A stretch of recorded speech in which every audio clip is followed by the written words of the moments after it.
Hey hello everyone. So আবার আজকে আমি রেডি হয়ে গেছি। আজকে একটু বাইরে বেরোবো। তো কেমন লাগছে আমাকে? তো সবাই আমি অনেক দিন ধরে ভিডিও সেরকম আপলোড করতে পারিনি, কারণ একটু ব্যস্ততার কারণে। আজকে একটু তাই ঘুরতে বেরোচ্ছি, তাই তোমাদের সাথে সবটা শেয়ার করব। এখন আমি বেরোবো, আমি ঘরের লাইট বন্ধ করে দিই, আর এখন আমি যাব। তো চলো চলো এখন আমরা যাবো, গেট লক করবো।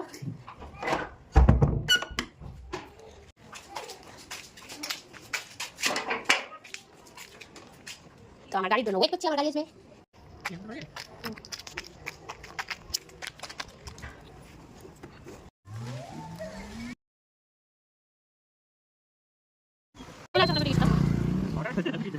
Hola.